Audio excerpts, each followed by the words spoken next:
खान साहब का कल रात जो एक ट्वीट आया, एक तरफ तो बातचीत का अमल चल रहा है और बहुत सारे लोग उससे उम्मीद लगा के बैठे हैं कि इसका कोई ना कोई मुस्बत नतीजा निकलेगा, गैर यकीनी वाली सूरत हाल ख़त्म होगी।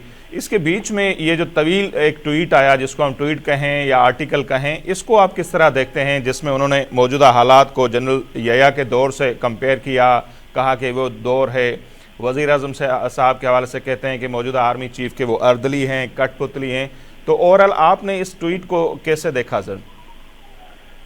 जी बहुत शुक्रिया। असल में उनका हैरत अंगेज बात यह है कि आज तक तो पीटीआई वालों को भी कंफर्म नहीं है कि वो कहाँ मोबाइल है, कौन ट्वीट करता है, कौन चला रहा है, हैंडलर कौन है।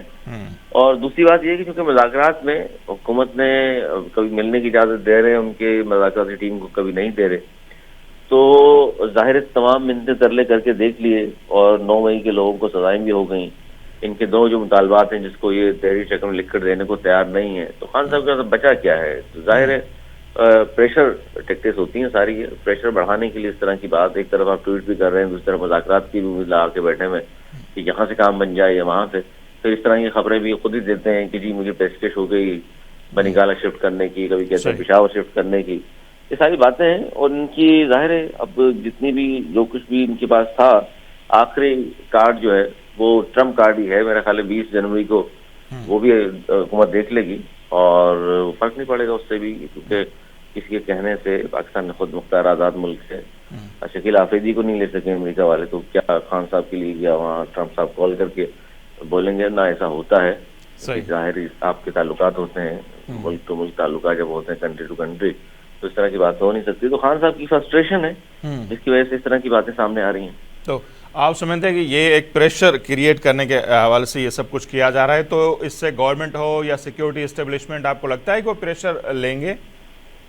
नहीं, प्रेशर लेना नहीं चाहिए। देखिए प्रेशर लेना नहीं चाहिए और ना ही अमेरिका को इतना प्रेशर डालेगा। खसूसी एलची ने वहां से रिचर्ड ग्रेनेल ने एक दो ट्वीट कर दिए, वो भी अब तक खामोश हो गए हैं और जाहिर इनके भी ताल्लुकात हैं, उनके भी ताल्लुकात हैं सऊदी अरबिया से, इन्होंने वहां से गिलवा दिया तो वो भी खामोश हो गया।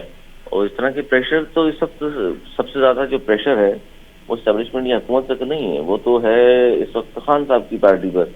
अब लिखकर इसलिए नहीं दे रहे, इसमें सबसे अहम बात यह है कि लिखकर अगर ये दे दें दो तहरीरी मुतालबा, तो उसमें किस तरह लिखेंगे कि खान साहब को भी रिहा कर दो? यानी ये तो फिर एनआर हो गया ना, ये तो डील होगी। तो ना वो इसलिए लिख के भी देना नहीं चाहते कि इज्जत भी रह जाए अवाम में। सियासी असीरान का नाम दे रहे हैं ना सर, उसमें तो फिर सब आ गए, खान साहब भी, दूसरे भी। हाँ, तो लिख के क्यों नहीं? देखे ना, यही तो मसला है कि अगर आपके दो मुतालबात हैं, असीरान लिख दें, लिख के क्यों नहीं दे रहे? आप तो जाहिर है अब आपको पता है कि लिख कर देंगे तो हम फंसेंगे। फिर अब जो एनआरओ और हमारा बयानिया जिस तरह के जमाने में नून लीग का था वोट के, तो आपका बयानिया धड़ाम से नीचे गिर पड़ेगा ना। इस वक्त इनके हाथ में कुछ भी नहीं है, हुकूमत तो इस वक्त बेहतर पोजीशन में है। और दूसरी बात यह कि मुज़ाकरात जाहिर है कामयाब हो भी नहीं सकते, इसके कोई नतीजा निकलता इसलिए भी नजर नहीं आ रहा कि मुज़ाकरात अगर कामयाब होंगे तो फिर नून लीग वाले कहाँ खड़े होंगे? सही। तो नून लीग वाले भी इतना कुछ सीरियस नहीं है, वो भी खेल रहे हैं इनके साथ और वो भी जाहिर है पुराने खिलाड़ी हैं सियासत के, वो इतनी आसानी से तो जाहिर है इनके सामने हथियार नहीं डाल सकते। और खुद शहबाज शरीफ साहब ने कहा कि जितनी अच्छी अंडरस्टैंडिंग हमारी है एस्टेब्लिशमेंट से, इतनी तो किसी दौर में किसी की भी नहीं रही। तो खान साहब इस तरह के ट्वीट्स करते रहेंगे, अपना नुकसान करेंगे मजीद, तो फायदा नहीं होगा इससे। सही।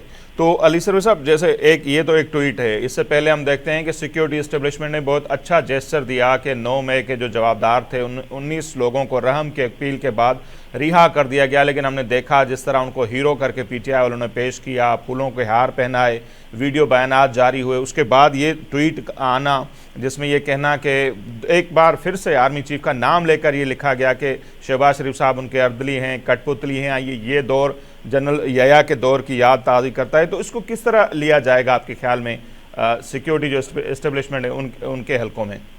देखिए, यया के दौर की याद या ज़ियारत के अपना जो दौर, उसी की मिसाल नहीं देते जो जनरल बाजवा के होते हुए या फैज के होते हुए, फैज की टेस्ट में जब उमड़ रहे थे और ये कठपुतली खुद भी थे ना, बल्कि यया के दौर में तो हो सकता है इतना हो भी ना जितना ये खान साहब खेलते रहे उनके हाथों में, बाकायदा मानते रहे, खुद अपने इंटरव्यूज में तस्लीम करते रहे कि जी तो बिल भी पास कराना हो तो जो इत्तेहादी हैं उनको, मैं तो ज़ाहिर है मेरे बोलने से तो आते नहीं है, तो ये लोग फोन करते हैं और तब वो इत्तेहादी आते हैं और वोट देते हैं, तो बिल जो है वो हम उसको कामयाब करते हैं, बिल को वोटिंग पूरी होती है।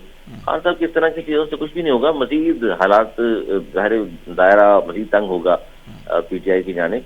और खान साहब की ये टैक्टिस सारी फेल हो चुकी है। सिविल नाफरमानी की बात उन्होंने मुज़ाकरात के साथ साथ वो जारी है, खत्म नहीं की। तरसिलात ज़र की मद में वो कहते हैं पैसे ना भेजिए, और रिकॉर्ड तादाद में तरसिलात ज़र आ भी रही हैं। तो इनके पास इस वक्त कुछ भी नहीं है। सियासत ज़ाहिर है, सियासत भी करनी है उन्होंने। और अब ये देखिए कि अभी खामोशी इख्तियार की हुई थी मौलाना साहब ने, वो भी अब बोल पड़े।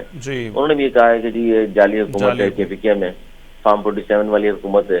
तो इस वक्त इनके हाथ में कुछ भी नहीं है, सिर्फ बातें हैं। और एक तरफ आप कह रहे हो जी मुज़ाकराती टीम को मिलने नहीं दे रहे, भाई लाजमी है कि 7-8 बंदे साथ जाके मिलें। एक 2-2 बंदे तो रोज मिल रहे हैं आपके खान साहब से। ऐसी क्या मुशावरत है जो आप 7-8 लोग साथ जाके ही करेंगे? वो 2-3-4 बंदों से वो नहीं हो सकती मुशावरत।